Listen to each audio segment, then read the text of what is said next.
Welcome back to my channel. This story has been designed for sleep. Please, before the story starts, hit the like button and hit the subscribe button, and if you have the time, please consider supporting me on Patreon. Thank you. This story is entitled Sophie. Now relax, get yourself a drink, get comfortable. Here we go.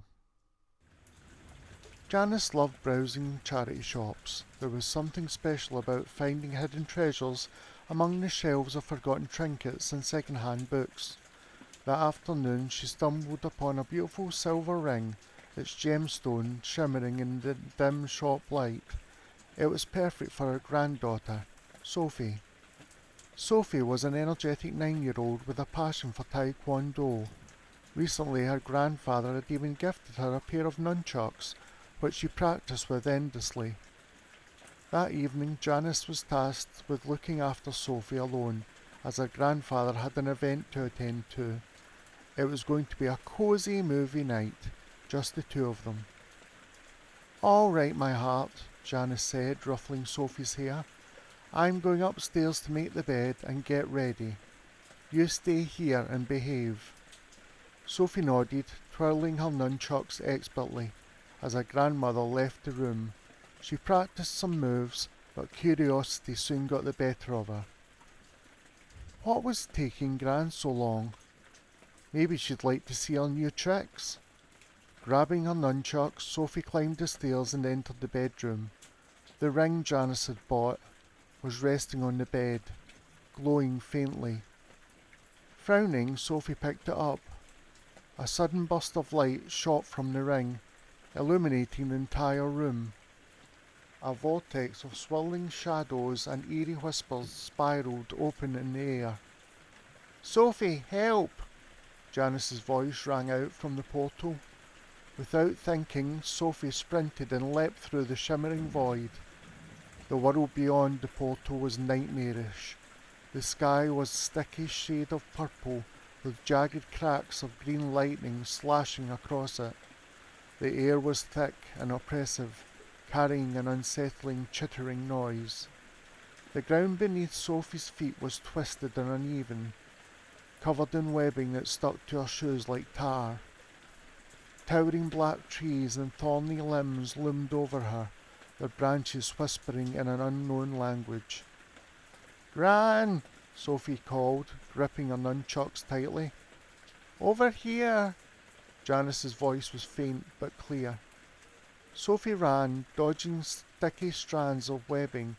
Her heart pounded as she reached a massive cocoon of silk suspended between two spindly, decaying trees.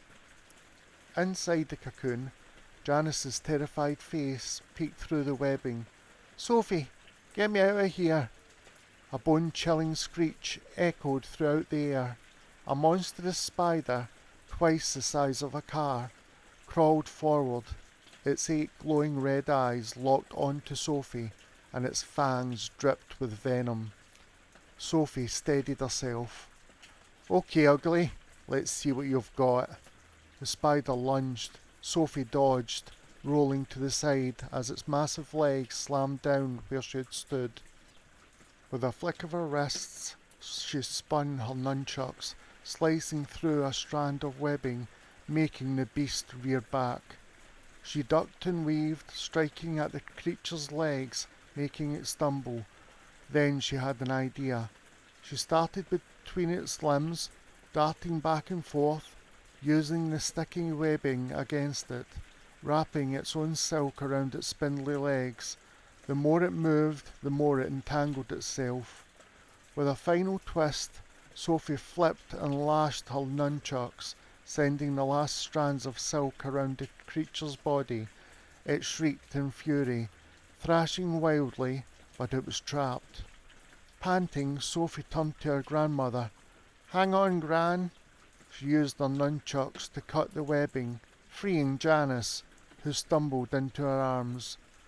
"Let's go. Now!" Janice gasped. The portal was closing fast. Hand in hand, they sprinted. The eerie world behind them shuddered as the portal shrank. With one last desperate leap, they dove through and landed, gasping, back in Janice's bedroom.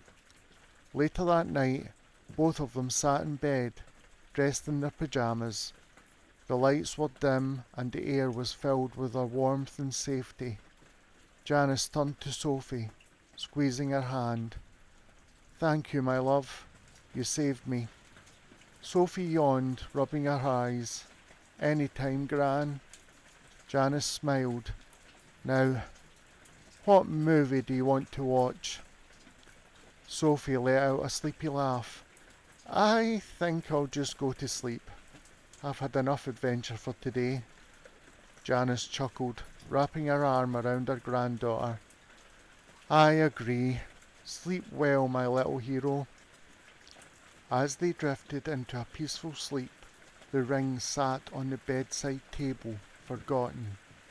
The next morning, Janice took no chances. She marched to the bathroom holding the cursed ring, and without hesitation wrapped it in toilet paper and flushed it down the toilet. Far away, weeks later, the ring washed up on a lonely beach.